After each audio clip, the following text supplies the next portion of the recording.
Este es el curso de Biología en General en su unidad Organismo Animal y seguimos con la clase teórica del día viernes. El tema ahora es vertebrados, plagas de importancia agrícola.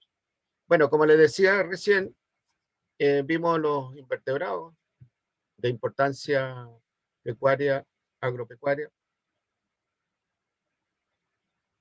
O sea, a ver, de importancia agropecuaria. Ya les dije que importancia agropecuaria significa importancia tanto agrícola como pecuaria, animales domésticos.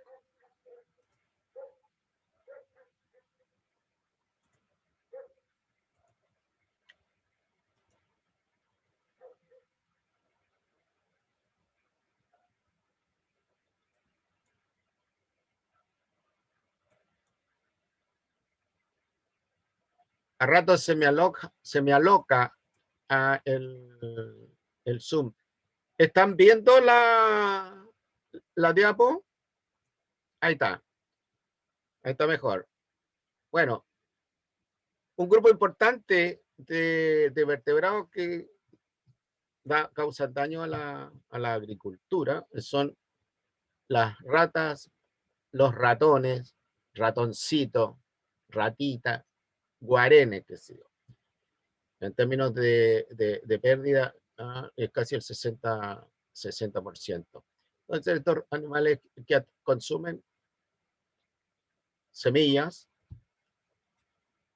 granos, fruta, frutos, alimentos. Y son un problema cuando la fruta está en el árbol, digamos, y hay una gran cantidad de ratas y ratones. Los animales se pueden subir al árbol y compensar a comer la fruta. También son problemas cuando el cultivo está para la formación de granos o semillas, para venta como granos o semillas. Y por supuesto que son problemas serios en los lugares donde se guarda este tipo de productos, en las bodegas, en los silos, qué sé yo. Consumen en Estados Unidos grandes cantidades de dinero en su control. Después tenemos los roedores cavadores. Estos son más bien animales silvestres que pueden causar algún daño en, en los predios que están cerca de lugares donde estos animales viven. ¿Ah? Son características las historietas de estos roedores cavadores que viven alrededor y se meten, ¿no es cierto?, a los campos de golf y empiezan a comer el pasto. ¿Qué le dan ahí? Raíces, hojas verdes, qué sé yo. ¿Mm? Nosotros tenemos roedores cavadores que no causan daño a especies silvestres. Un, un ratón, un ratón silvestre negro, ¿ah? Que vive aquí en las dunas costeras. Estos animalitos, los cururos, han ido lamentablemente desapareciendo. Son bastante simpáticos, pero con las construcciones, las habitaciones, etcétera, estos animales han ido disminuyendo. Las aves consumen granos, semillas, frutas y frutos. Conejo y liebre a plántulas, cultivos bajos, bulbos. Estos conejos y liebre se pueden transformar en serios problemas en programas de reforestación, donde se plantan plántulas de, de alguna especie forestal, ¿no es cierto? Y después vienen conejos y liebre desde los cerros cercanos y bajan en las noches y hacen fracasar el programa de reforestación. Conejos y liebre tienen una enorme particularidad, ya igual que ratas y ratones, para reproducirse. Así es que crecen rápidamente en términos del tamaño de los, no el tamaño de los individuos, sino el tamaño de la población. El fenómeno de crecimiento así desmesurado de la población de ratas y ratones se conoce con el nombre de ratada. Ratada. Y pueden haber, ¿no es cierto?, en una ratada varios cientos de ratas o ratones, con todo el peligro para la salud animal humana que eso significa, que el movimiento de los ratones. Ahí tenemos la figura de las especies más comunes. El ratón doméstico, la lauchita, vean el nombre científico, musculus. El ratón del tejado, ¿no es cierto? Y después tenemos la rata gris o noruega, el que llamamos nosotros guarén, el Ratus norvegicus. Bueno, dicho de paso, tenemos nosotros varias especies de ratones silvestres, porque en algún momento se pueden transformar en plagas para la agricultura. Y una especie de ratones llamado el ratón silvestre, el de cola larga, cumple un rol bien importante en la transmisión del virus ANTA. Después tenemos ratones cavadores, vean la forma del ratoncito, redondita, y tiene las extremidades anteriores adaptadas para cavar.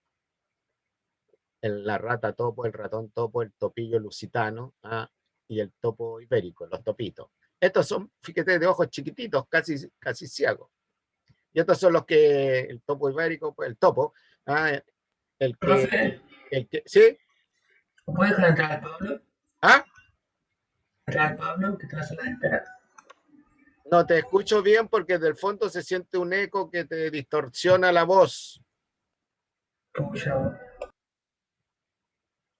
¿Alguien puede repetir la pregunta a nombre de quién está hablando?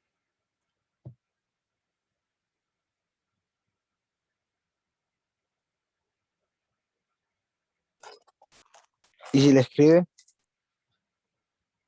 Bueno, escríbala. Chat. Si puede dejar entrar al Pablo.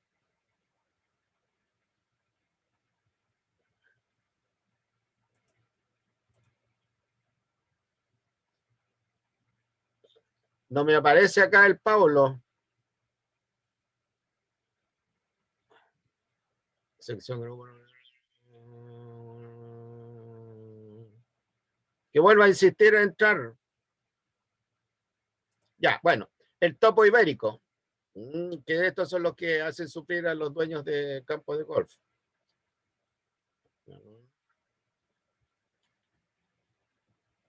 Los lagomorfos,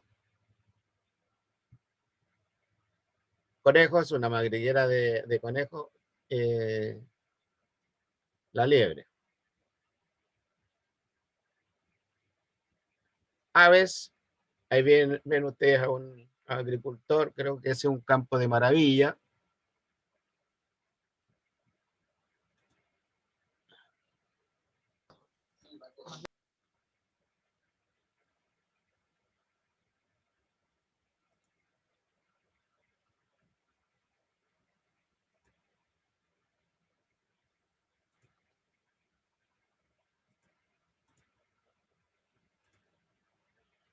Un pobre agricultor, ¿no es cierto?, que está espantando a una bandada, pero tremenda de aves. No se alcanza a distinguir cuáles son, pero podrían ser loros. Los loros, aquí a los agricultores que se dedican a producir maíz para semilla, la sufren porque a veces en la mañana llegan bandadas de loros, y en un rato consumen gran parte de la producción de grano para semillas. Esto es el girasol. Recuerden que el girasol, las semillas, sirve para hacer aceite. Así que el pobre hombre está funcionando ahí como espantapájaro. Claro que en una de esas, ¿no es cierto?, las aves se pican y todas van encima del compadre y empiezan a defecar arriba del señor y queda, imagínense ustedes cómo queda. Bueno, los espantapájaros cumplen el propósito, pero ya los pájaros han aprendido a diferenciar lo que es un espantapájaro de otro. Entonces se usan sonidos, se usan distintas formas, pero aún así no tienen una eficacia muy, muy grande. Los murciélagos, recuerden que hay murciélagos que se alimentan de frutos, hay murciélagos que son polinizadores y hay murciélagos que se alimentan de sangre. En general, los defensores de los murciélagos dicen que cumplen un buen rol como agentes polinizadores y además cumplen un buen rol como agentes controladores, porque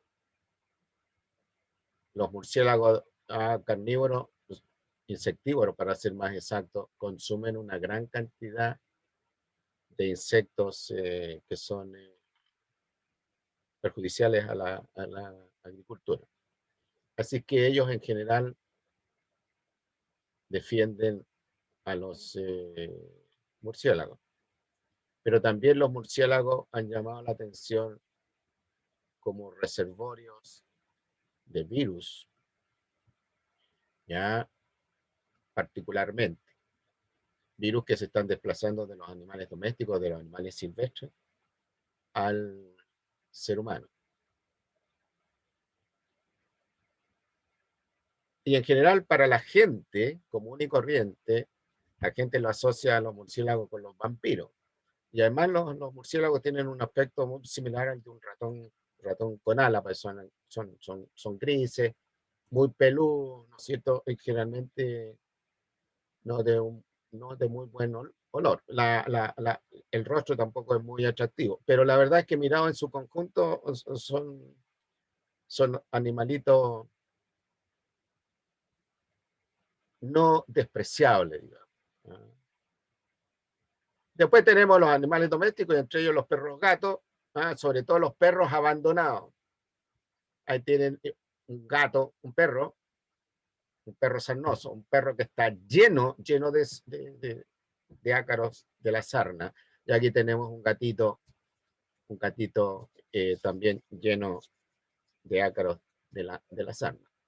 Hace un tiempo atrás reportaron, ¿no es cierto?, en la televisión a un pobre zorro, que unos compadres habían atrapado un zorro, y el pobre zorro lo tenían enjaulado, pero lo estaban usando para entrenar perros que corren detrás de los zorros.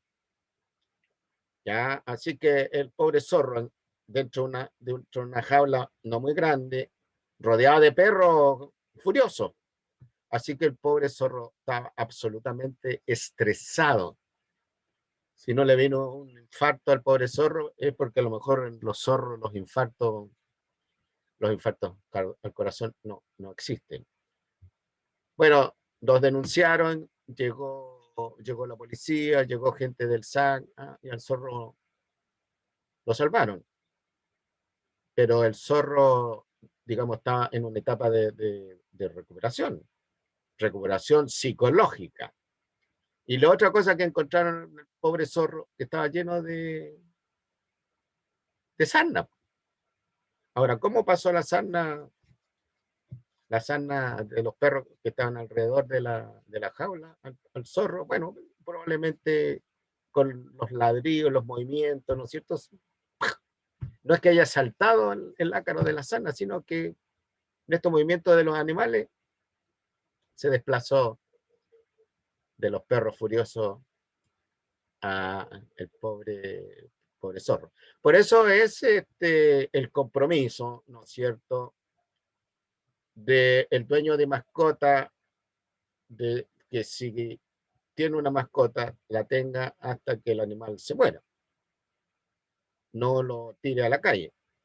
Ahora, hay ciertas razas de perro y razas de gato que en la calle no sobreviven. Y otros perros que logran sobrevivir, pero se ponen animales peligrosos. Yo no sé si ustedes se han paseado, ¿no es cierto?, en el centro de La Serena y los perros que andan en el lote y ladran a la gente.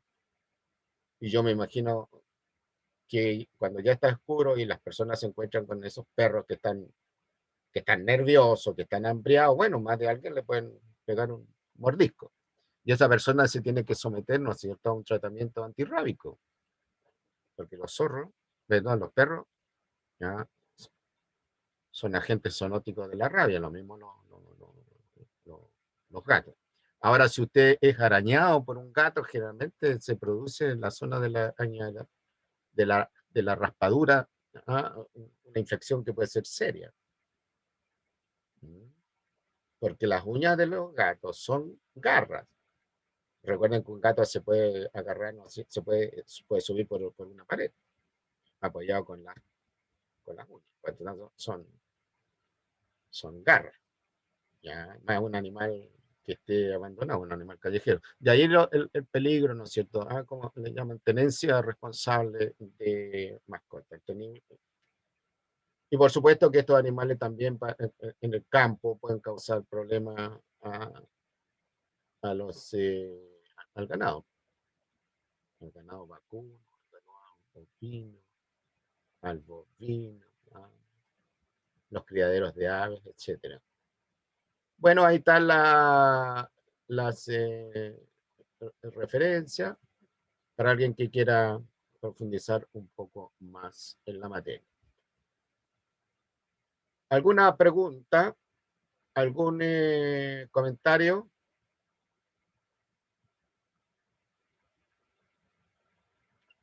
Chiquillos y chiquillas, ¿cuántos tenemos? Tenemos 10.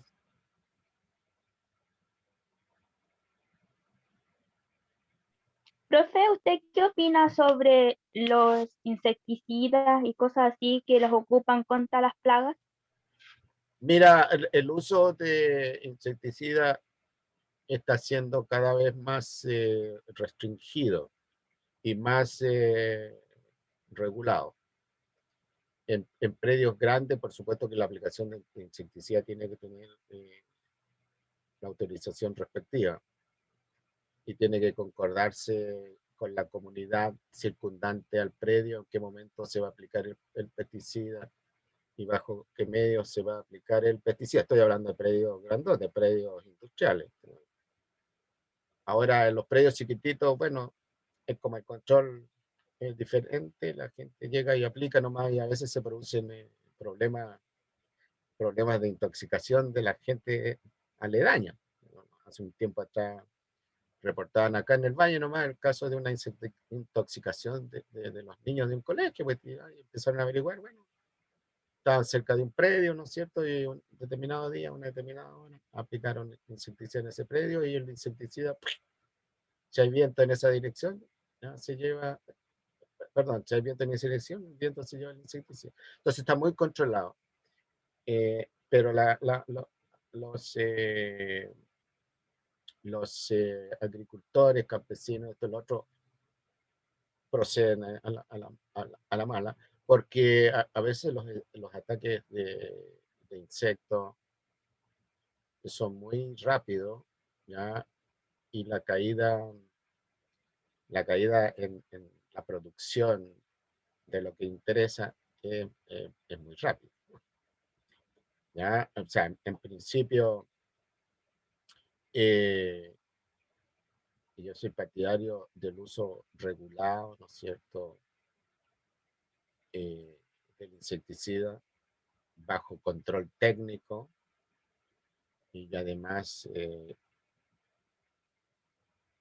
como una solución de emergencia. Es lo mismo que ya en estos momentos los antibióticos para uno están con receta retenida, como los remedios que se le dan a las personas que tienen problemas psiquiátricos. La razón de eso, bueno, las bacterias están están mostrando resistencia a los antibióticos. Efecto de eso, muchos medicamentos que fueron para controlar, fueron buenos para controlar enfermedades bacterianas, no están siendo tan buenos y se tiene que aumentar las dosis. Pero los antibióticos tienen efectos perjudiciales también, así como matan bacterias, matan otro tipo de células en el organismo. Entonces, ¿cuál es lo mejor? Que usted evite, prevenga una enfermedad infecto contagiosa antes de tener que recurrir al antibiótico. Antes los antibióticos se vendían en la farmacia como pan caliente, ahora los antibióticos se venden de contrabando, digamos. En la feria, esto y lo otro. Si usted necesita antibióticos, tiene que ir al médico y el médico le da la receta y va a comprar la receta y se la quitan en la farmacia para que usted no trafique con el antibiótico. Lo mismo pasa acá. Hace 40, 50 años, ¿no es cierto?, el uso de los insecticidas se reveló como algo bueno. La producción de alimentos aumentó, los problemas alimentarios del mundo se resolvieron en parte, pero después de un cierto uso, ya la gente se empezó a dar cuenta que los insectos, a pesar del tratamiento con insecticidas, estaban generando problemas. Insectos que habían, como plaga, habían desaparecido, empezaron a volver. Después a alguien se le ocurrió, con el desarrollo de la teoría ecológica, se le ocurrió examinar el agua, examinar el suelo, examinar otros productos, ¿no es cierto? Y se encontraron que habían restos de insecticidas en esa parte. Así como ahora estamos encontrando restos de plásticos, microplásticos en lugares, pero increíbles. Bueno, en esa época se encontraron el problema más grave, ¿no es cierto?, fue con un insecticida llamado DDT, que ahora está prohibido, pero lo usan igual a escondidas. Cuando se encontró que el DDT estaba apareciendo en la leche de la madre lactante, de la mujer lactante en la leche. Estudios más finos, ¿no es cierto?, gatillados por un fenómeno que observaron las aves. Las aves de ciertos lugares estaban desapareciendo. Y eran lugares que estaban asociados con la aplicación de DDT durante muchos años. Las aves estaban desapareciendo. Los zoólogos empezaron a averiguar y se dieron cuenta que estaban desapareciendo porque los huevos, la cáscara del huevo, estaba debilitada. De manera que cuando la pájara empollaba el huevo, lo rompía.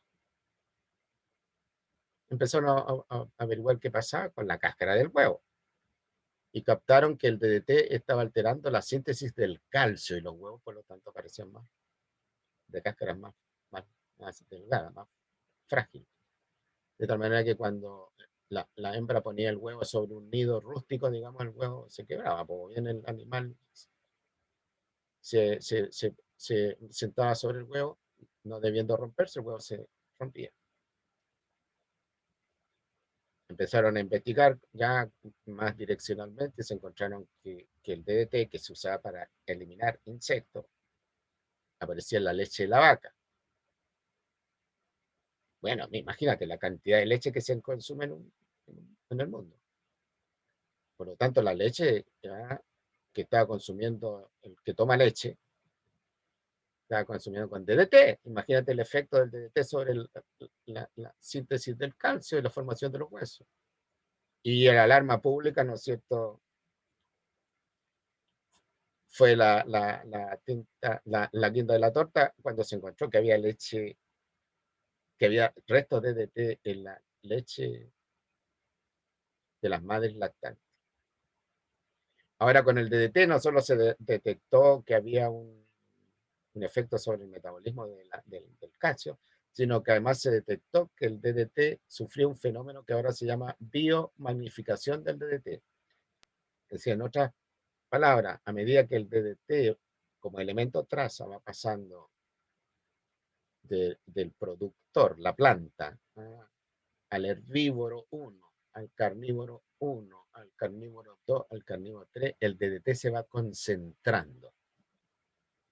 De tal manera que si nosotros, ponte tú, consumimos pescado que se ha alimentado con agua contaminada con DDT, y que esa agua contaminada con DDT ¿no? permitió la contaminación de la planta. ¿no? Estoy hablando de un pescado de un lago, de una laguna. ¿no? Te llega carne de pescado concentrado con DDT. No, digamos, no una concentración muy alta, pero concentrado respecto a su origen. Imagínate, ponte tú, que la concentración de DDT en el agua y después la concentración del DDT en los músculos del pescado, en el hígado del pescado, qué sé yo. Entonces tú consumes un paquetito de carne, un paquetito de energía, ¿no es cierto? Cuando consumes un trozo de pescado. Pero también eso lleva niveles de DDT, de concentración de DDT más altos que lo que hay en el agua. ¿no? Pero como digo, el DDT está prohibido, pero se usa clandestinamente. Ahora el DDT tiene una historia bien interesante. Se sintetizó con un propósito distinto. ¿ya? Y se encontró que tenía un potencial de pesticida. ¿ya? Ese descubrimiento, a ver, se hicieron las investigaciones iniciales con DDT, con un propósito distinto en Alemania. Se cruzó la guerra. Ya los gringos tomaron con otro propósito el DDT y encontraron que tenía potencialidad de insecticida.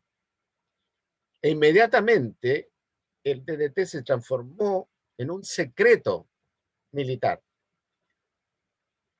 porque los gringos estaban teniendo problemas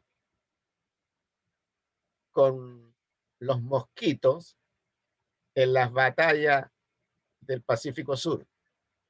Los mosquitos le estaban haciendo la vida imposible a los soldados norteamericanos en la Segunda Guerra Mundial. Y además estaba aumentando peligrosamente la malaria.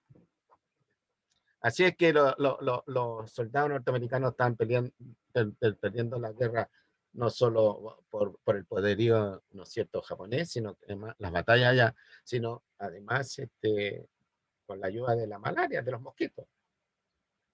Entonces, tambores de DDT se trasladaron, ¿no es cierto?, por avión, vía secreta, hacia las islas del Pacífico Sur, donde estaban las batallas más cruentas. Ustedes seguramente han visto algunas películas, la batalla más cruenta, y empezaron, ¿no es cierto?, a combatir los mosquitos. Y ahí hubo una recuperación de los soldados. Ya los soldados no quedaban inutilizados, ¿no es cierto?, para la guerra, enfermos de malaria. Imagínense un soldado, ¿no es cierto?, soportando las bombas, las ráfagas, teniendo que pelear cuerpo a cuerpo y además con malaria, con fiebres, qué sé yo, de 37, 40, 37, 40 grados, digamos. Los hombres, las personas deshidratadas sin haber podido dormir la noche, y esto, lo otro. Tenso por el tema de la muerte ahí a las puertas. Bueno, y al fin entonces el DDT se hizo famoso en los círculos militares y después eso salió a lo público y como había usado para combatir los mosquitos. Bueno, el DDT, las industrias fabricantes de DDT se hicieron millonarias vendiendo ya el DDT como un insecticida para la agroindustria norteamericana, que es una tremenda agroindustria. Producción de maíz, producción etc. Pero ahora el DDT está prohibido. Y por lo tanto se recurren a técnicas que son más lentas, puede que sean más caras, basadas un poco en el control biológico. Pero cuando la plaga es inminente, no les queda otra cosa que recurrir a insecticidas. Ahora, el combate químico contra los insectos plaga se hace en base a insecticidas. El combate químico en contra de las plagas de ratones se hace en base a raticidas. Pero imagínense ustedes, hay una plaga de ratones que está afectando un gran predio, no pueden empezar a poner raticidas por todos lados. Los raticidas se usan para los ratones aquí en las casas, qué sé yo. Entonces tiene que buscar alguna otra forma. Porque aquí el remedio resulta muchísimo peor que la enfermedad. Entonces ahí se ven otras formas que se lo van a enseñar a ustedes del llamado control biológico. ¿Otra pregunta? Profesor ¿Quién habla? Alexander, ¿Sí, Alexander? eh, disculpe, pero ¿usted qué opina acerca de las empresas que priorizan la producción sobre el daño que causan al planeta, el medio ambiente, o sea? Sí, mira, yo antes de hablar del daño que causan en el planeta, yo prefiero hablar del daño que te pueden causar localmente. Si tú aplicas insecticida ya a los parronales de acá y tú vayas a tener que tomar decisiones al respecto a los parronales que hay acá en el Valle del Elqui, el daño que le cause al mundo no me interesa mucho, ¿ah? Pero sí el daño que le va a causar acá, el daño potencial, digamos, para no ser demasiado estricto, ¿ya? Que los colegas agrónomos, dicho sea de paso, yo tengo un hijo que es agrónomo y siempre discutimos respecto a él, ¿ya? Respecto al problema. Un daño potencial, porque el daño ya se recupera la condición previa ante la plaga, pero tú estás contaminando el agua, estás contaminando el aire y estás contaminando el suelo. Entonces lo que importa más el efecto local que el efecto universal. Entonces si tú en tu actividad profesional tienes que tomar una decisión, tienes que pensar no en el mundo, en el globo, ni en el sistema solar, ni en nada, sino que aquí, in situ. Y para eso significa que tienes que conocer tú las características de la característica ecológica. Bueno, usted después tiene un curso de ecología, etcétera. Las características del lugar donde vas a aplicar, digamos. Cómo funciona el sistema, para saber qué tan dañino va a ser tu acción. Ahora, desde los años, llamémosle desde los años 40, 1940, en la época, los insecticidas son cada vez ecológicamente más amigables, o sea, más amigables en el ambiente, pero sigue siendo veneno, solo que ahora no son venenos tan brutos, ¿ah? Como ponerle un raticida ahí en la bodega de tu casa para que llegue una rata, ¿no es cierto? Y se coma el cebito y en el cebito está el veneno y el animal a los 5 minutos está con las patas estirando en el medio de la bodega, en el pasillo de acceso a la bodega. Ya esa época pasó. Y ahora los controles químicos son un poquito más complejos, toman un poco más en condición el medio ambiente. Ahora, la industria productora de sustancias químicas para la agricultura, yo cuando te digo agricultura pienso en la gran industria, en la gran agricultura, esa que ocupa hectáreas y hectáreas de, no sé, parronales, hectáreas y hectáreas de trigo, hectáreas y hectáreas de cebada, de arroz, ¿cuál me faltó? Sorgo.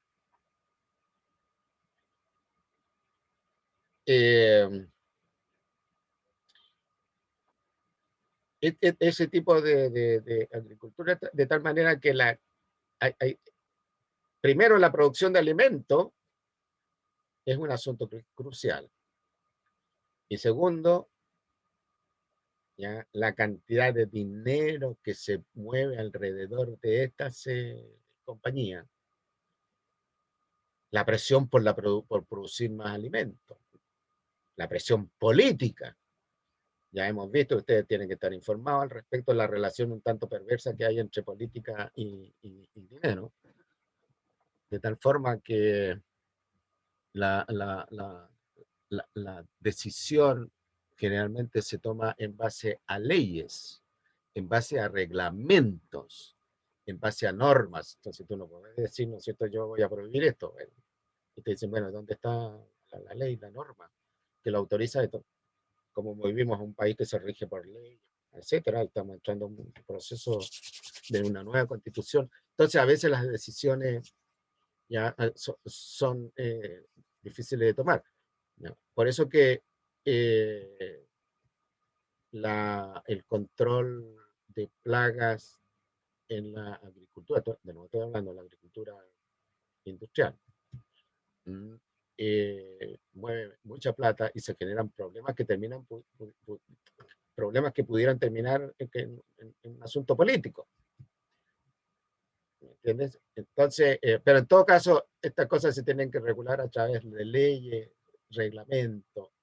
Y mientras no existan leyes y reglamentos claros, porque a veces también las leyes se hacen medias chamullentas y que permiten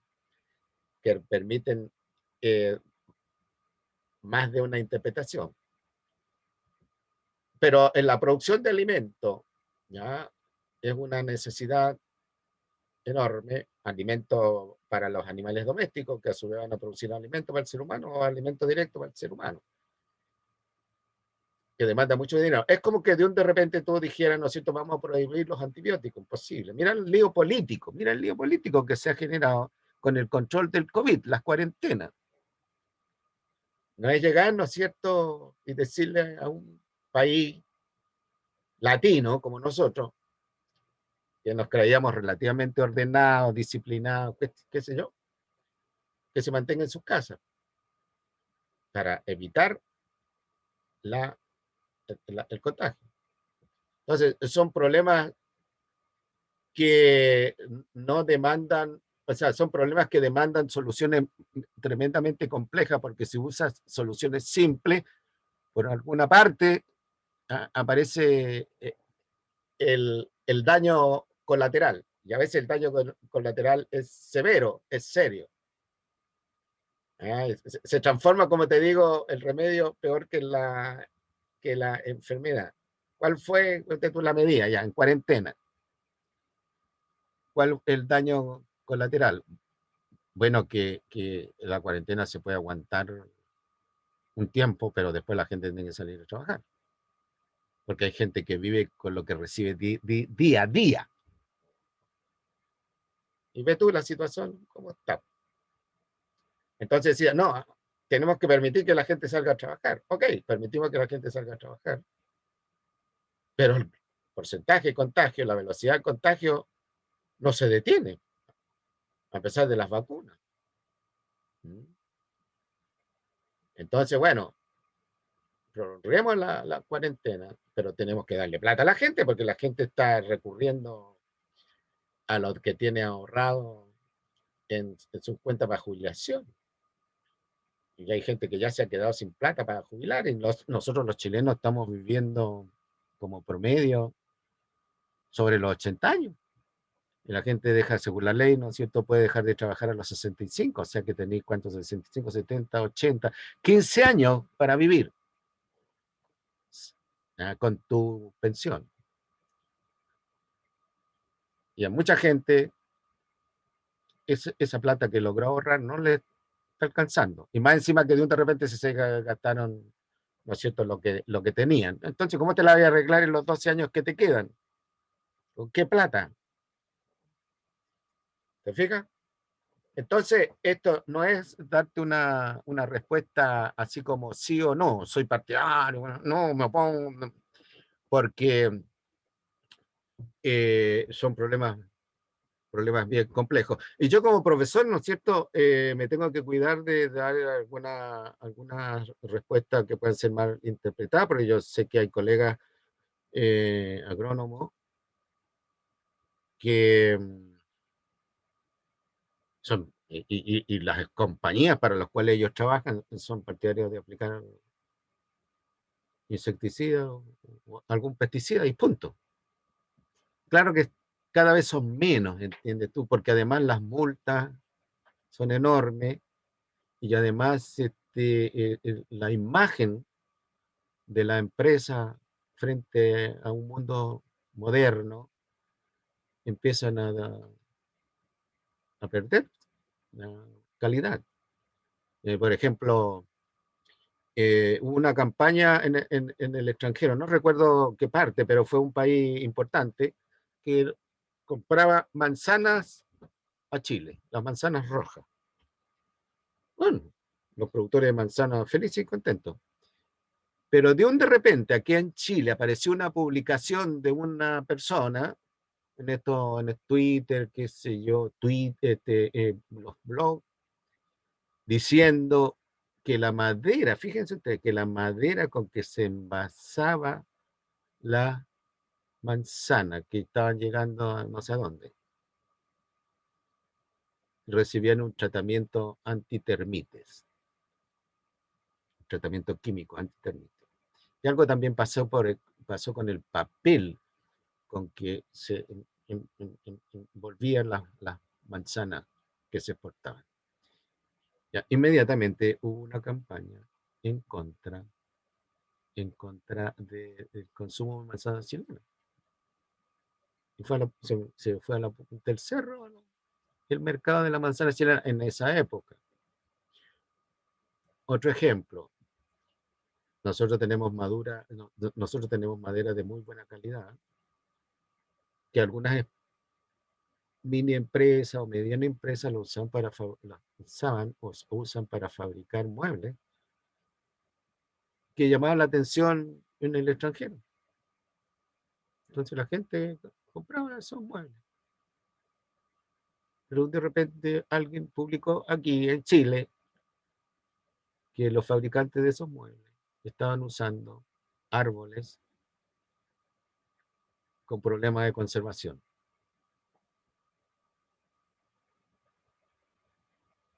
Y inmediatamente, ¿no es cierto?, comenzó en el extranjero una campaña en contra de la compra de esos muebles tan bonitos, muebles rústicos, artefactos de la casa de madera rústicos, bonitos, qué sé yo. Y la mediana empresa que hacía esas cosas se fue a la punta del cerro porque no compre todo, porque en Chile la madera ya están cortando árboles con problemas de conservación.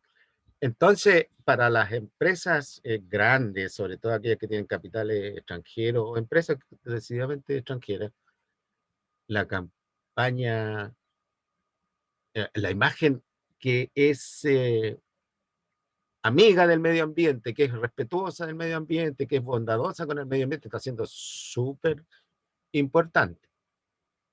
Vean ustedes en Mercurio y aparecen una serie de campañas de grandes empresas, ¿no es cierto? Dicen, nosotros protegemos al medio ambiente, cuidamos, tenemos proyectos de investigación con la Guanaco, qué sé yo, bueno, etcétera. Bien, ¿alguna otra pregunta, comentario, chiquillos y chiquillas?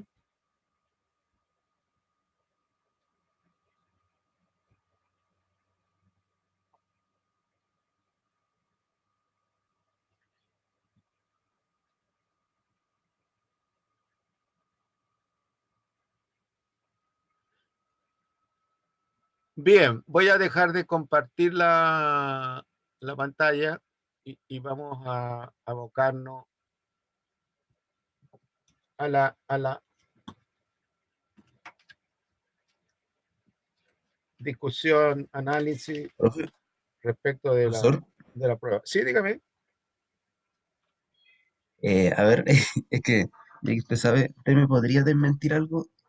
Que yo tengo claro que hace un tiempo eh, a los pollos para la producción alimentaria, de hace tiempo le inyectan hormonas. Y eso es lo que ha causado que los pollos han crecido y nosotros al comernos en las generaciones de ahora nos ha afectado esa hormona. ¿Será Mira, verdad o no? mira, tanto como afirmarte o desmentirte la situación, no estoy en condiciones.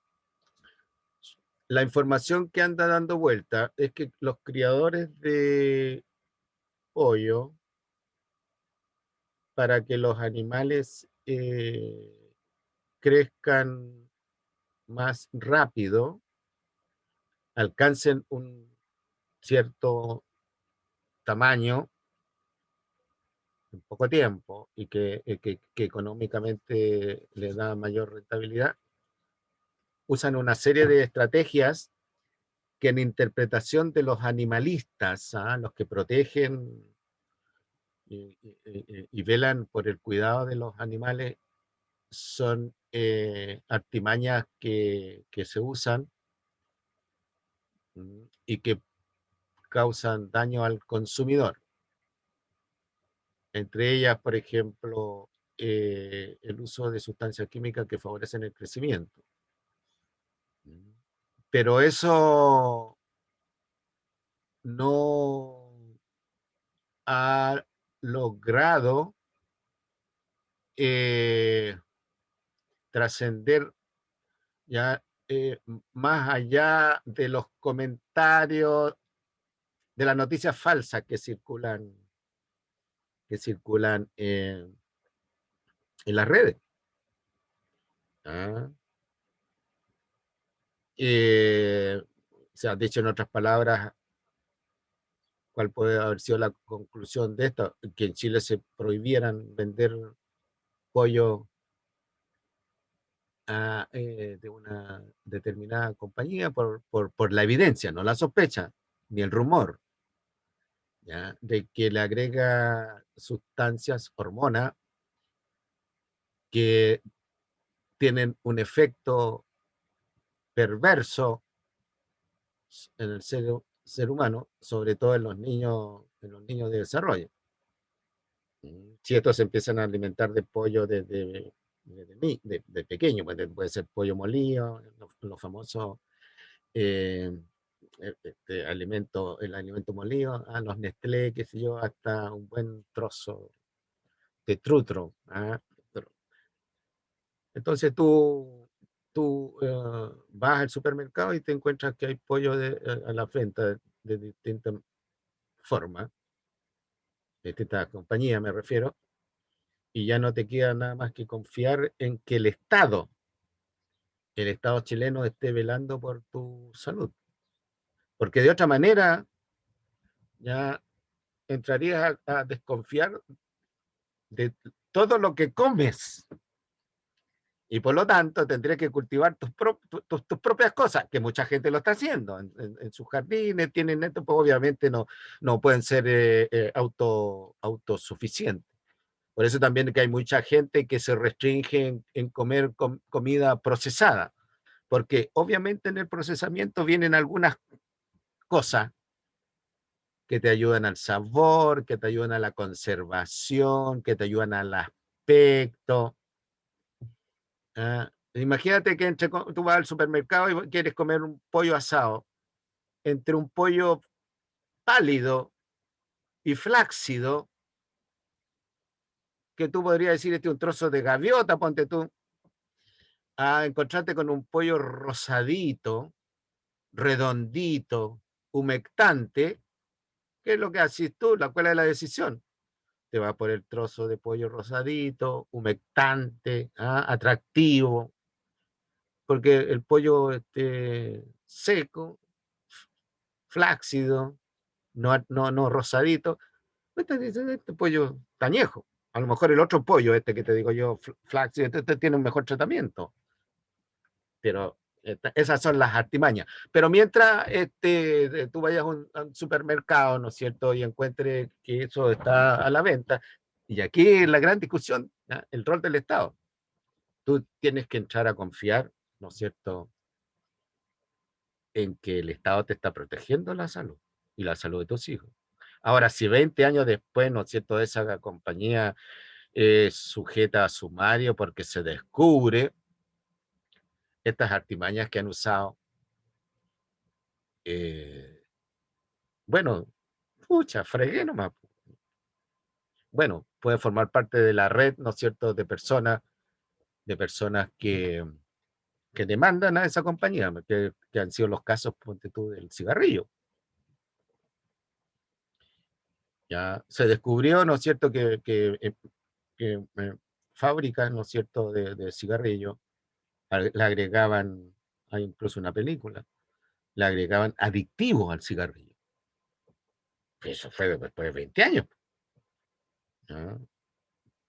Incluso han habido demandas, ¿no es cierto?, de gente que ha muerto por cáncer, por fumadores, y han tratado de echarle la culpa al cigarrillo, pero ahí hay una decisión, por eso, desde la persona.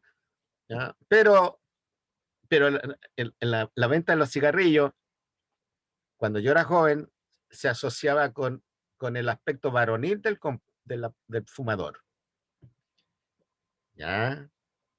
Yo no sé si, a ver, ¿cuál es la marca de cigarrillo que usaba a un vaquero norteamericano que da el aspecto de ser muy macho, y aquellos que tienen obsesiones así, ¿no es cierto?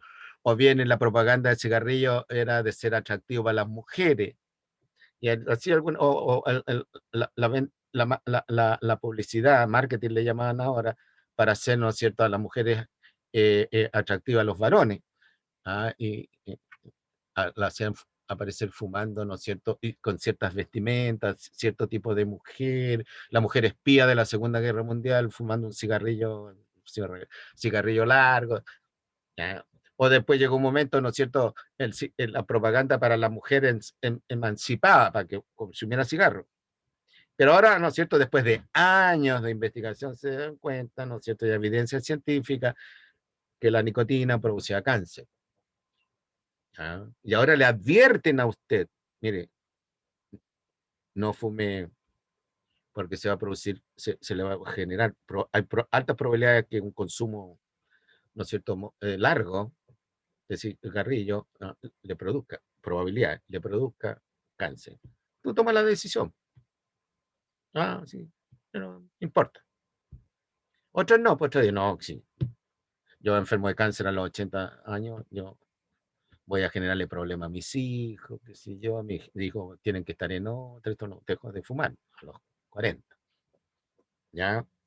Entonces, pero ahí hay leyes, porque, por ejemplo, la publicidad del cigarrillo ha disminuido mucho y cuando te pasa, en mi época, ¿no es cierto?, la publicidad del cigarrillo era enorme, los diarios, los noticiarios, antes noticiario, publicidad del cigarrillo, aparecía el hombre seductor, la mujer seductora, el hombre regio con un tremendo auto, con el cigarrillo, las películas de estos años, ¿no es cierto?, todos los tipos aparecían fumando.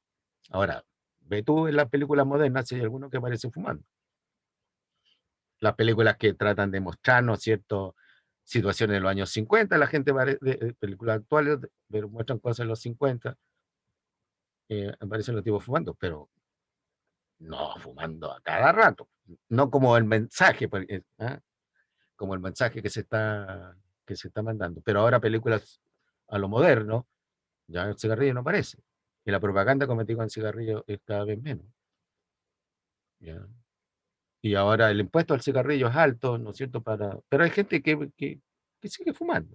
Bueno, pero ahora lo hace sabiendo.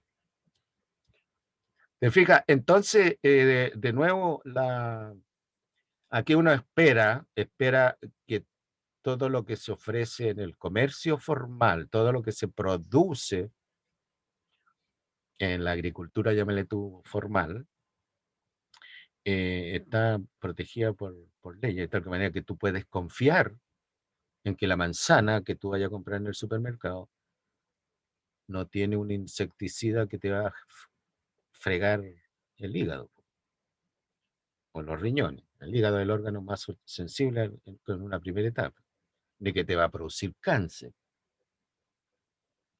Tienes que confiar, porque de otra manera, eso es lo que está mucha gente reclamando, que el Estado tome un rol más activo en muchas cosas, porque el Estado se ha ido como desentendiendo de algunas situaciones, entre ellas el ejemplo que te estoy dando.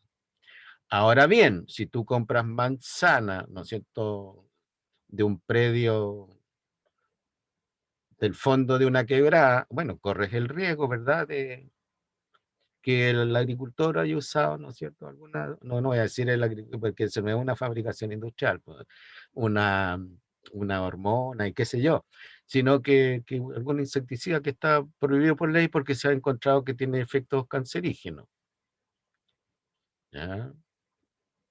Pero la probabilidad es más escasa, porque ¿para qué un campesino de un huerto pequeñito va a aplicar insecticidas? Vende así la cosa nomás. ¿Ya? Y el que quiere comprar, compra, ¿no es cierto?, en las condiciones en que las manzanas se venden. Mm. Pero los mercados industriales, esos que producen miles de toneladas de manzana, bueno, ahí recurren a esas cosas. Pero como de nuevo, para el Estado es difícil poder controlar cada una de estas cuestiones, ¿ya? Solo hay que confiar en las leyes y en la organización de los ciudadanos, dicho sea de paso también. Si el Estado no puede, y hay leyes, pero no puede aplicar las leyes porque no tiene gente suficiente para los fiscalizadores que le llaman, entonces el ciudadano organizado. ¿Mm? Pero para eso hay que tener una cierta cultura, una cierta educación. No es el pueblo inculto, sino que ya, de ahí la importancia de la educación, de ir mejorando la calidad de la educación que va formando personas informadas, con la capacidad para reclamar, con fundamento. ¿Ya? Bien, ¿alguna otra pregunta?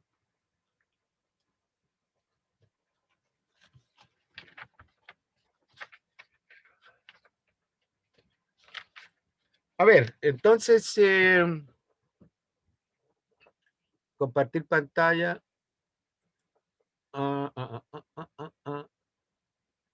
Compartir pantalla.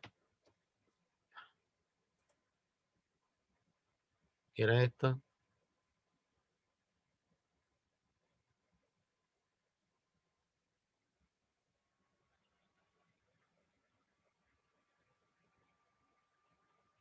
Importancia, clasificación, importancia.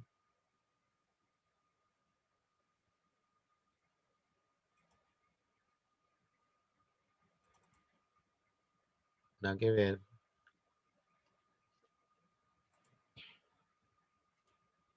Torre grado.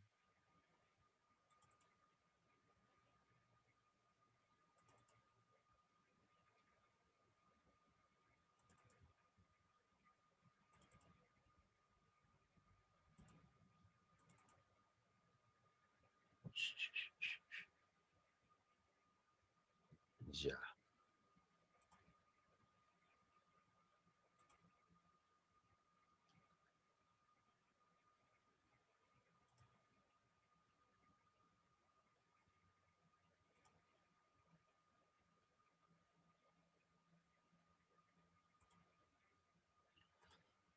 Aquí tenemos nosotros. ¿Están viendo lo que estoy mostrando?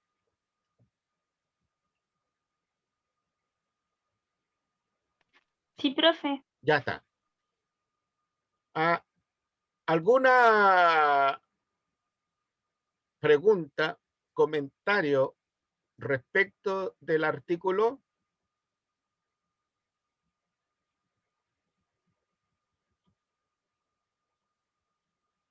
Estoy asumiendo que ya lo leyeron, ya estudiaron, qué sé yo. Recuerde que la lectura de este artículo está dirigida por una guía de lectura. ¿Dónde está? Ya. Digo yo, algunos tips, algunas recomendaciones para facilitar El análisis y la lectura. Lea una primera vez el artículo, ¿ya? Y las preguntas. O sea, usted puede revisar las preguntas, ¿no es cierto? Y leer el artículo, que yo lo considero mejor que leer el artículo primero y después ver la pregunta. Pero esta lectura del artículo es como una primera aproximación para ubicarse. Después viene una segunda lectura del artículo, esta vez más profunda. Ahora dice acá, destaque las ideas que puedan tener conexión con las preguntas. Marque las palabras cuyo significado desconozca o que les llamen la atención. Ahora, si usted está trabajando, no sé, en la computadora, usted puede poner en amarillo, destacando las frases, ¿no es cierto?, que le han llamado la atención. O bien usted, con el cuaderno al lado, ¿no es cierto?, de alguna manera registra la frase que le está llamando la atención. A consecuencia del destaque de las palabras, ¿cierto?, tiene que hacer un pequeño glosario con las palabras seleccionadas. 10 a 12 palabras bastan del artículo. Ahora bien, yo, respecto de esto, conozco el artículo y poniéndome en la posición puedo destacar 100 palabras que aparecen en el artículo, que para poder entender lo que se dice en el párrafo, hay que saber el significado de la palabra. Ahora, obviamente no le voy a preguntar 100, ¿ya? Entonces esas palabras yo las tengo ordenadas, ¿no es cierto?, de la que aparece como la más significativa a la menos significativa, y probablemente esas 4 o 5, alguna de ellas van a aparecer en la prueba. Ahora, aquí tiene usted en el lado izquierdo del artículo que dice conceptos básicos. Esta cuestión es recontra importante, porque están las ideas matrices de todo el artículo. Entonces, ahí hay que poner atención extrema. Después dele una nueva lectura al artículo, o sea, ya vamos en la tercera lectura. Esta vez, fíjense usted, esta vez buscando las respuestas a las preguntas. Obviamente que si usted se ha olvidado de las preguntas, tiene que volver a leer las preguntas. No solo leer, sino que pensar, reflexionar en esto, ¿no?, y fijar una estrategia de trabajo. Ahora lo recomendable es que usted no trabaje solo o sola. Arme un grupito de unos 3, qué sé yo, y hagan un trabajo colaborativo en la interpretación de la lectura. Después, ¿no es cierto?, el estudio puede que sea individual. Por supuesto que el trabajo en la prueba va a ser individual. Después viene, responda a las preguntas. Las respuestas, además de ser concisas, dice acá, deben estar apegadas a las preguntas. Ahora, dicho en otras palabras, si yo le pregunto a usted, porque en el artículo está referido, ¿cuál es el color del caballo blanco de Napoleón? Ya. La respuesta es blanco. Punto. Estoy exagerando el ejemplo. Ahora bien, si usted buscó en internet la respuesta, y en la respuesta ya dice,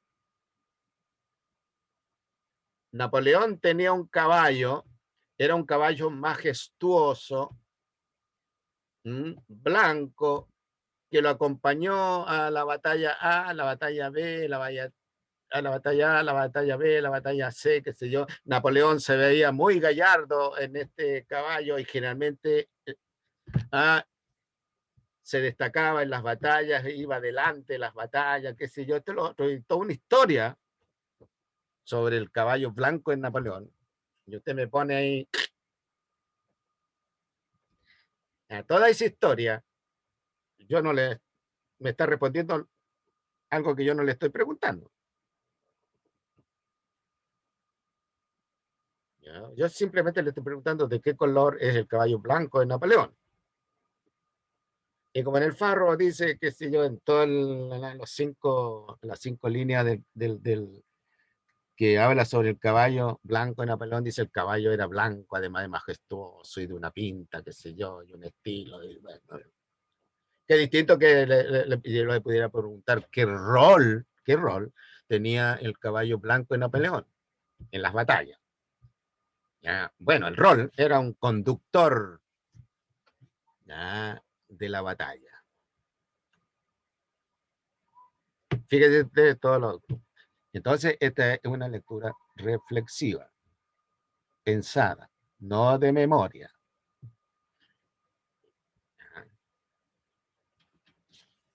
Después, concisa, por supuesto. ¿De color el caballo blanco de Napoleón? El color del caballo de Napoleón era blanco. Para que la respuesta sea un poquito más elegante en ese sentido. Yo me basta que me diga, ¿de qué color el caballo blanco? Pero tiene que tener cuidado, porque a veces cuando se me dice pone blanco, ya yo pierdo la conexión entre la pregunta y la respuesta suya. En este caso la conexión es evidente, porque es una pregunta simple. Entonces lo que yo no quiero, ¿no es cierto?, que yo tenga que interpretar su pregunta, más allá, ¿no es cierto?, de cierta obviedad. ¿Mm?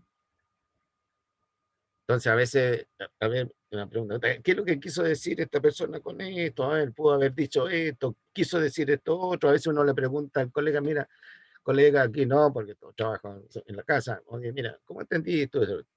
¿Qué fue lo que quiso decir el muchacho respecto de esto?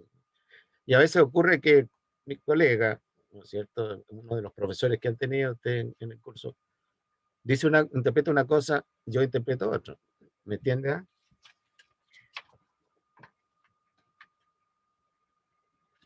Después lea el artículo nuevamente. Ya a esta altura tenemos un estudio del artículo, más allá de una mera lectura. Dice, lee el artículo nuevamente y las respuestas dadas a las preguntas. Intente formarse una idea sintética del artículo. Bien. Entonces, en torno a esta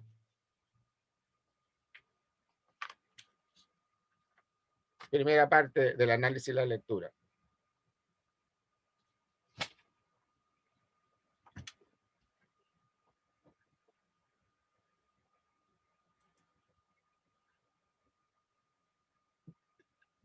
a doña María Jesús, esta la pregunta es para todos, pero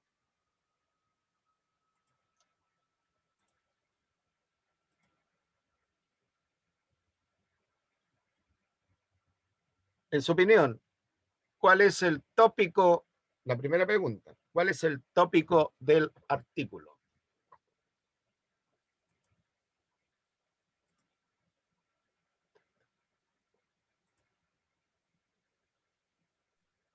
Disculpe, profe, no leí el texto. Bueno, a ver, don Vicente Gómez, ¿cuál es el artículo, el tópico del artículo? ¿Lo que es una especie? No lo escucho porque no le entiendo bien lo que dice porque suena con un eco, como que estuviera hablando desde una caverna. Que vivo en una caverna, profe, lo siento. ¿Ah? Vivo en una caverna, lo siento, profe. Te sigo sin entender que eso. A ver, Constanza Carvajal. habla sobre las especies? ¿Me puedes agregar un poco más?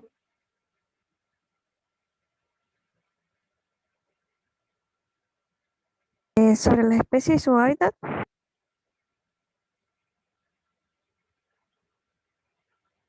A ver, María Jesús, ¿habla sobre el hábitat de la especie el artículo?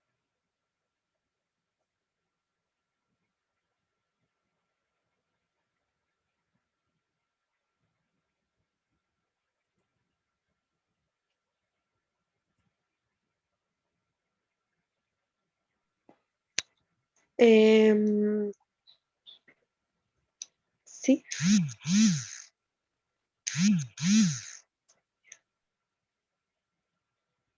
Habla sobre el hábitat, Diego Rojas, habla sobre el hábitat de la especie, el artículo.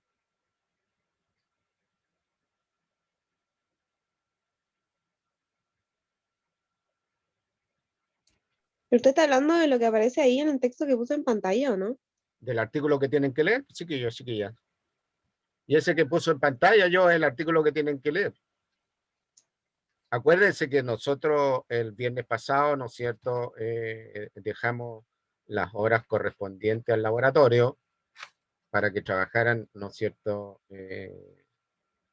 la guía de lectura. No era para que se fueran a sus casas. Disculpe, profe, que yo estaba viendo, yo me había puesto a ver las otras clases anteriores, no había leído el texto. Esto es laboratorio. ¿Ah? En laboratorio no hemos hecho clases. En el laboratorio nos referimos a la lectura. Las clases son de teoría.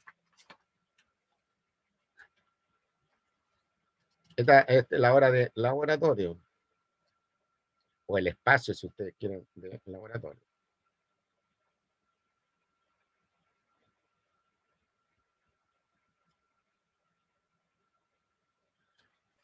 Bueno, Profesor, sí, ¿quién habla? Identifíquese.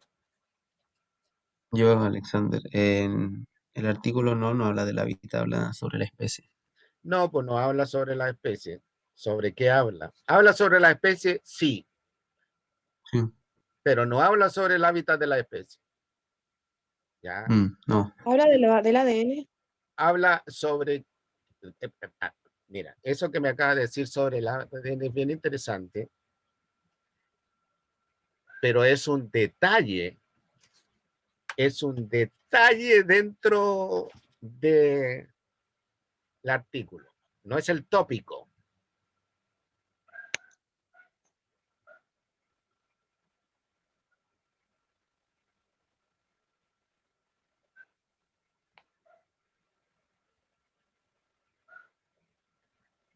Entonces, estamos de acuerdo que habla sobre la especie. Claro, sí. ¿Ah? Pero, ¿qué cosas de la especie? Estamos de De acuerdo la que diversidad. no habla de la, está claro que no habla del hábitat. ¿Habla sobre la diversidad de la especie?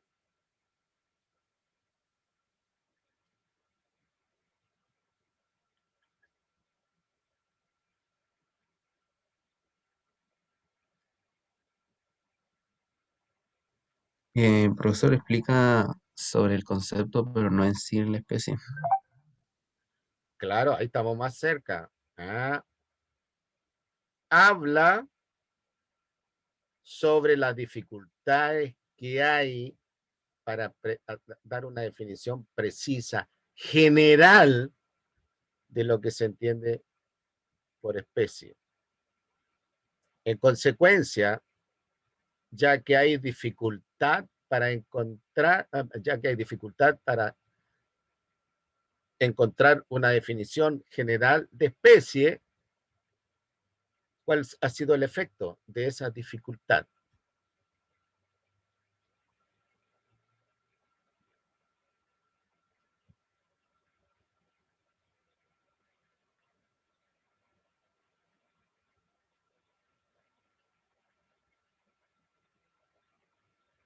Saber su origen. No.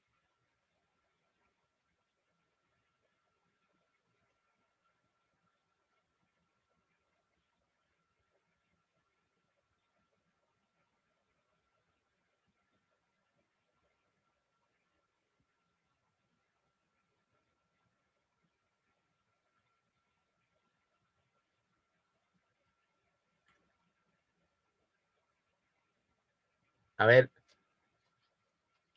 dos intentos más. Ya hubo un intento sobre el origen. Dejemos 3 intentos. Pensemos que una pregunta de selección múltiple, intento A sobre el origen, intento B, intento C. Alternativa A, origen, ya dijimos que no. Alternativa B, alternativa C. ¿Cuál podría ser la alternativa B?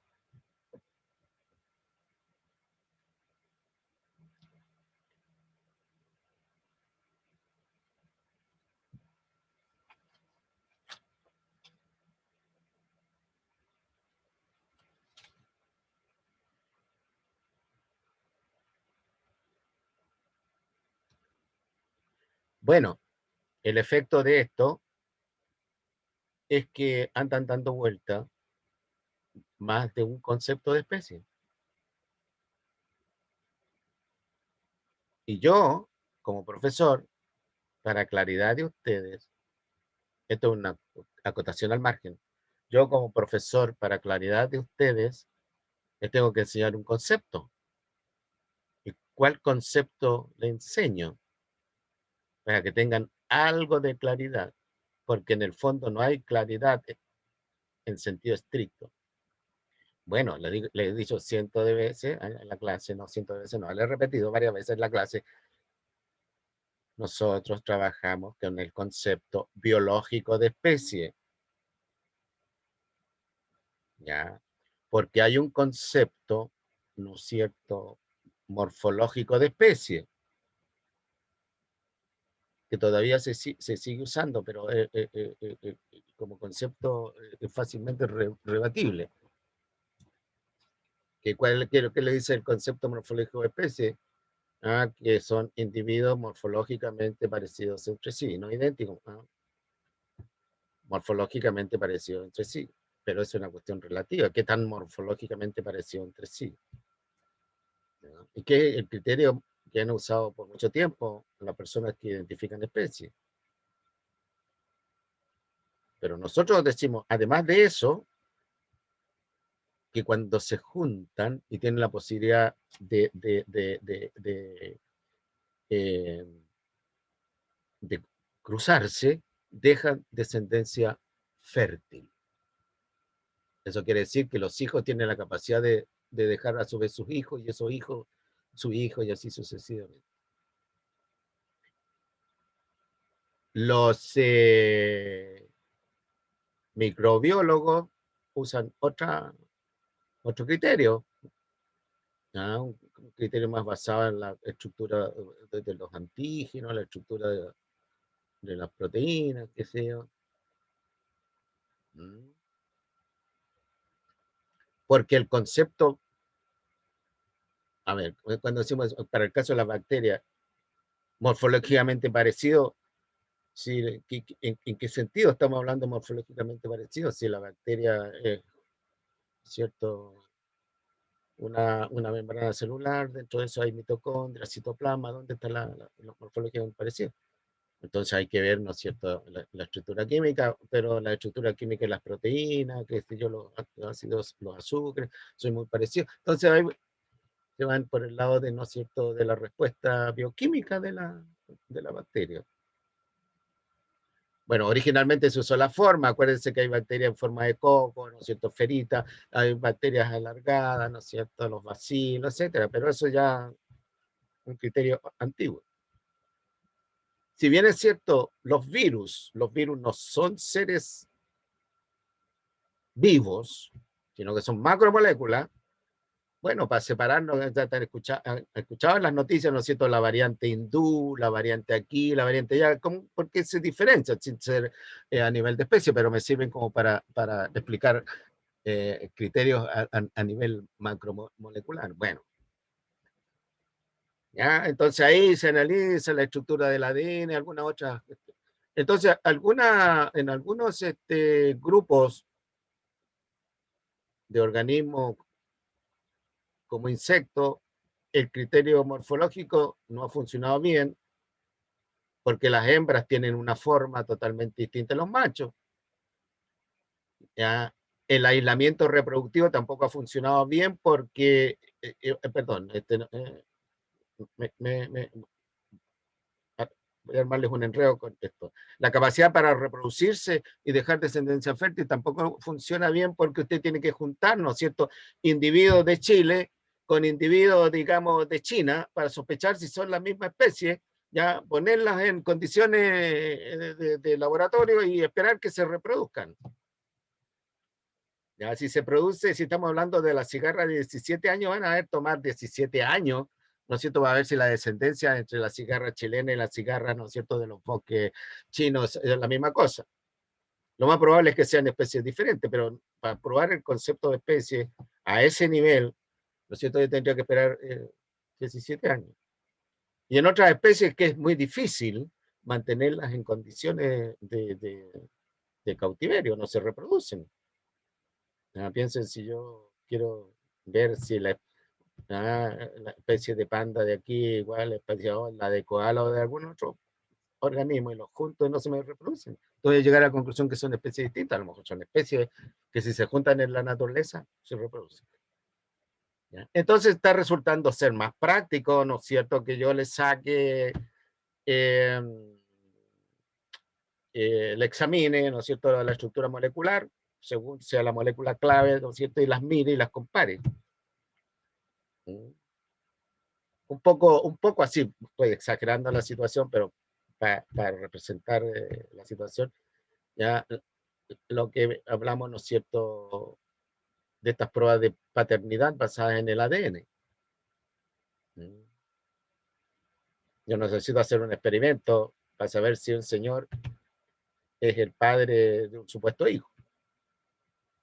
Sino que tomo algunas células, ¿no es cierto?, de la madre, algunas células de una célula hijo, y veo, ¿ya?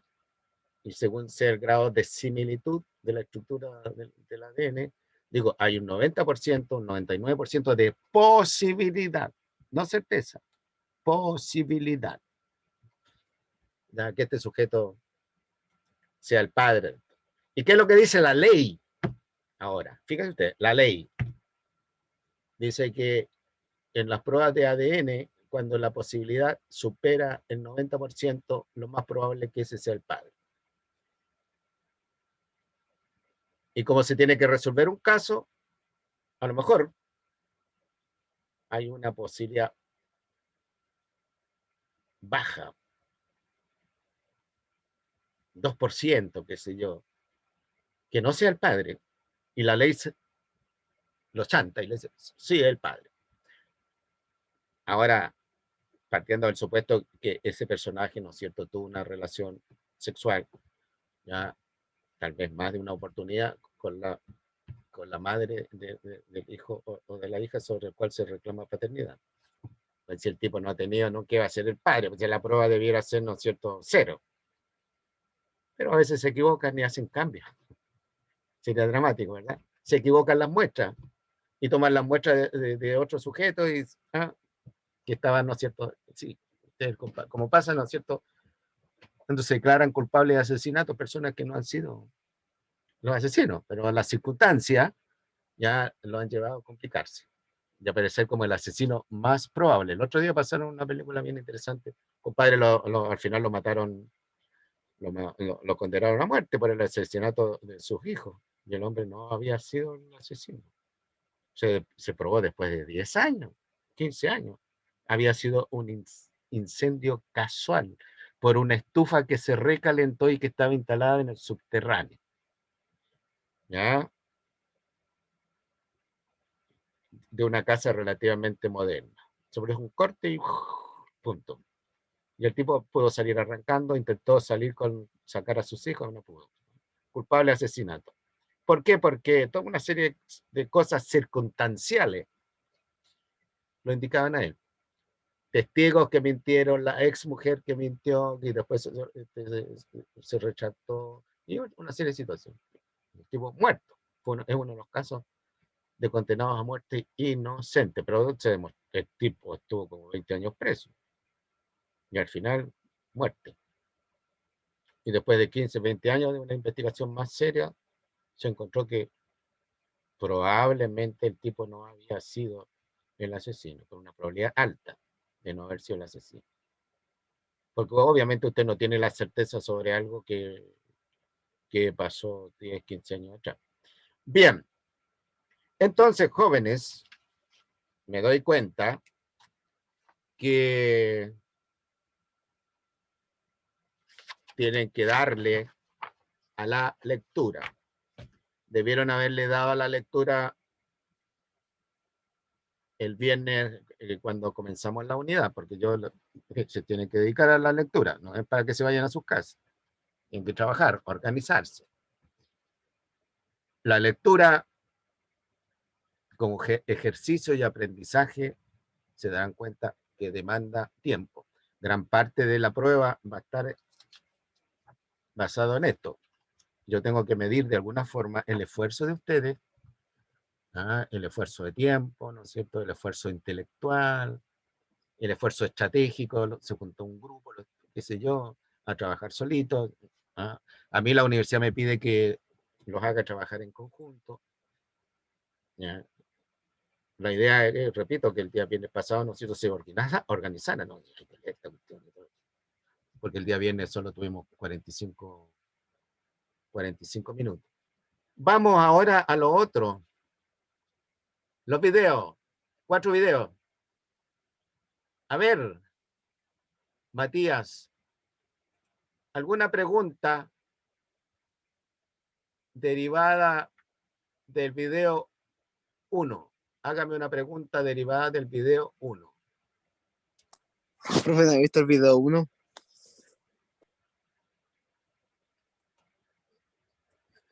Ingresa esta cosa.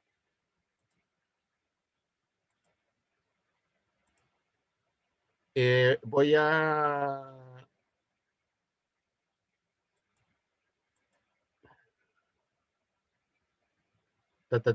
dejar de compartir pantalla. Ya, doña...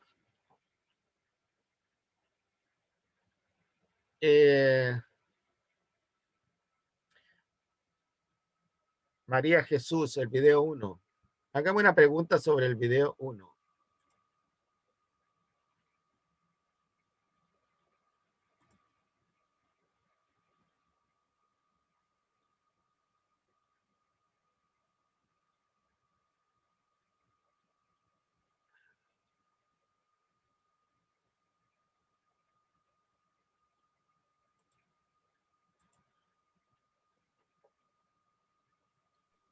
Profesor, yo tengo una consulta. Ya, haga la En el pregunta. video, en la primera parte, hablaba que la bacteria podía medir 7 metros. No hay Y usted en Oye, una clase, después que yo la escuché bien, y usted ajá. decía que podía medir entre 5 a 6 metros. Oye, Alicia, Eh, no es una bacteria.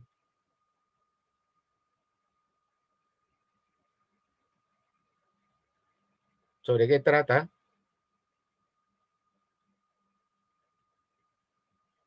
El video. Profe, el que se trataba de de dos enfermedades, ¿o no? Es que no me acuerdo mucho porque lo vi. Que eran como unas infecciones. profe, de la tenacis. De la tenia. Acuérdense que esta es la unidad de organismo animal. No, no estamos preocupados de enfermedades, estamos preocupados de animales. Algunos de ellos causan enfermedades, ¿no es cierto? Otros no. ¿De qué habla el video? Que la tenia la causaba la carne del cerdo. No, no la causa la carne del cerdo. ¿Cómo la va a causar la carne del cerdo? O sea, dicho en otras palabras, usted come carne de cerdo y se enferma de teniasis.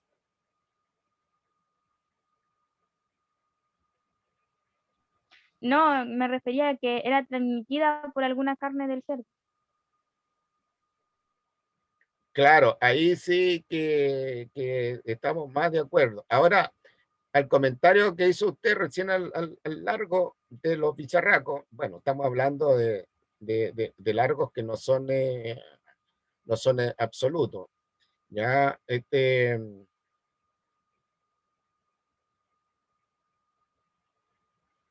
lo que podemos decir que estos animales en el estado adulto miden más de 1 metro, ya,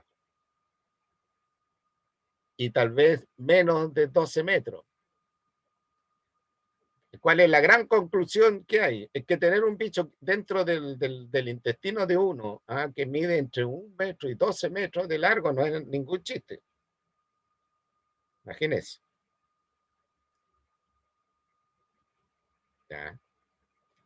Pero ciertamente no es un bicharraco microscópico, por ejemplo, ni tampoco es un bicharraco ya más de 12 metros, digamos. Pero la talla, yo lo que di los valores de la talla promedio, qué sé yo, que está entre 5 y 8 metros, qué sé yo, pudiendo haber algunos casos extremos. Hay un hacia los 12 metros y otro más pequeño, digamos, pero nunca microscópico. ¿Ya? ¿Qué rol tiene el cerdo en la transmisión de esta parasitosis?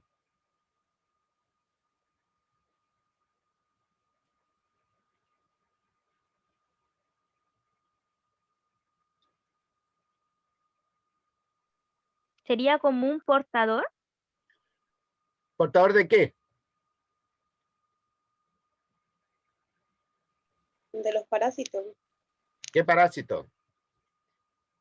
Porque acuérdense que yo le acabo de decir la tenia adulta. ¿El cerdo qué puede transmitir? ¿La tenia adulta? No. No. ¿Qué transmite el cerdo?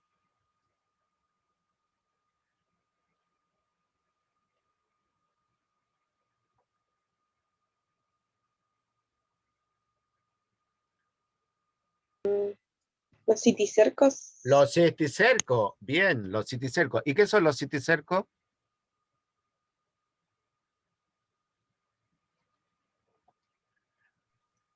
¿Parásitos? Sí, claro, son parásitos, pero desde el punto de vista del desarrollo de la tenia, ¿qué son los cisticercos?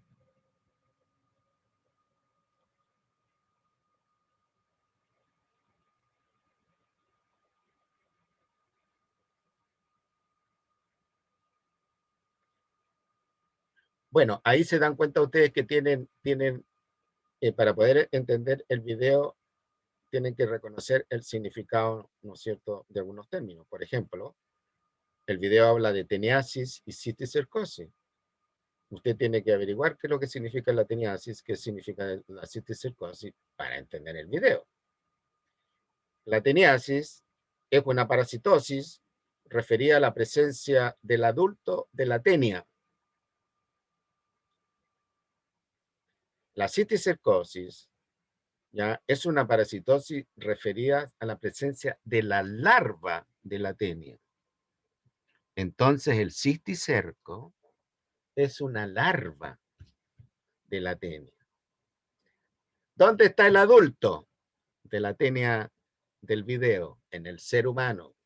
¿Dónde está la larva de la tenia del video? En el cerdo. ¿Todos los cerdos tienen el cisticerco? No. Porque si todos los cerdos tuvieran el cisticerco, nosotros no, todos los que comemos carne o hemos comido carne de cerdo estaríamos con teniasis. ¿Cuál es entonces, para que el cerdo se enferme de cisticercosis? ¿Qué tiene que comer el cerdo? No me vayan a decir, por favor, lechuga o pellets o un ratón muerto.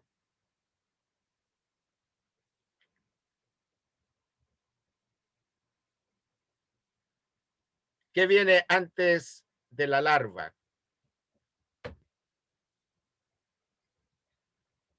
¿Qué vendría antes de la larva de manera intuitiva? ¿Los huevos, profe? El huevo, pues muy bien, el huevo. O sea, dice en otras palabras, para que el cerdo coma, tenga la cisticerco, tiene que comer huevo. Huevo de tenia. ¿Quién elimina los huevos de tenia?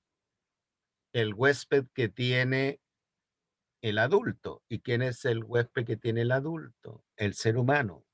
¿Cómo los elimina? Cuando defeca. Entonces el cerdo, para tener cisticercosis, tiene que comer o carne, o perdón, tiene que comer o feca humana o bien alimento contaminado con feca humana. ¿Cuáles son las mayores probabilidades que el cerdo coma alimento contaminado con feca humana o fecas humanas? Es cuando un cerdo se alimenta en basurales, por ejemplo, ¿no? Donde pueden encontrar restos, ¿no es cierto?, de cosas que el cerdo come y que están contaminadas con feca humana, cargadas de huevo.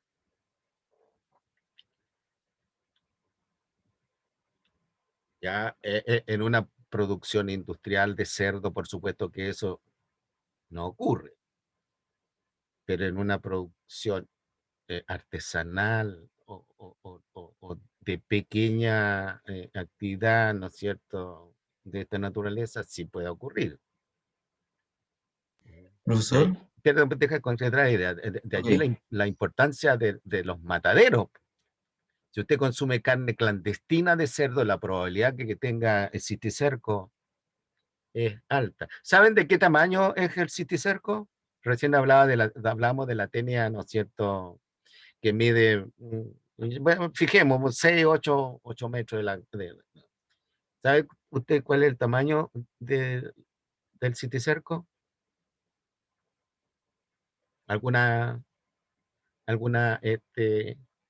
opinión intuitiva, alguna idea intuitiva?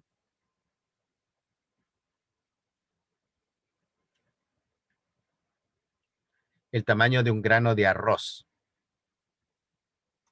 Entonces, en un trozo de carne de cerdo, el cerdo contaminado, por supuesto, con cisticerco, ya va una gran cantidad de cisticerco.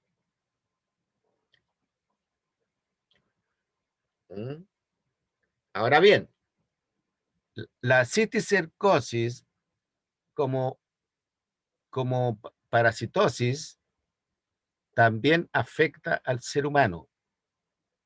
¿Cómo el ser humano se puede contaminar con huevos de cisticerco, con huevos de tenia?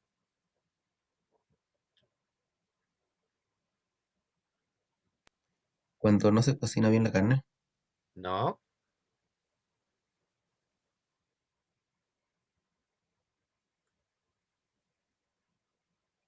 comiendo caca humana con personas que están enfermas de teniasis, ¿ya? O bien ingiriendo agua o con alimento que está contaminado con caca humana de gente enferma de teniasis. ¿Ya? Ustedes a lo mejor no me van a creer, pero comer caca humana en absoluto es extraño, en absoluto es poco frecuente. Usted va al baño, hace lo que tiene que hacer, se lava las manos, ¿ya? Y después se come las uñas, y en las uñas hay caca humana. ¿Ya? Por eso, ¿no es cierto?, que hay que lavarse bien las manos y después que se va al baño hay que tener cuidado que el papel confort no se rompa, ¿no es cierto? Y sacarse, ¿no es cierto?, ahí con un cepillo para uñas, limpiarse ahí. Y obviamente no comerse las uñas. ¿Ya? Entonces, en el caso humano, este es la Taenia solium, la lombriz solitaria.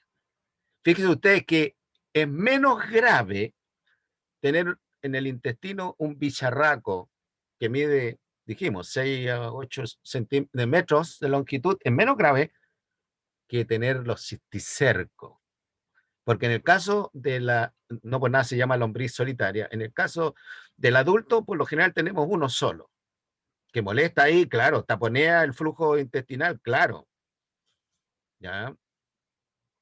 Pero en el caso de la cisticercosis, nosotros podemos tener N cisticercos. ¿Dónde se van a alojar esos cisticercos?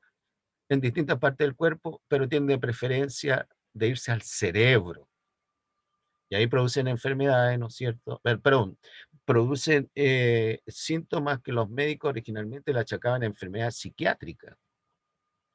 ¿Ya? Pero se hicieron, ¿no es cierto?, algunos exámenes al cerebro de estos exámenes radiológicos y en los casos ¿ya?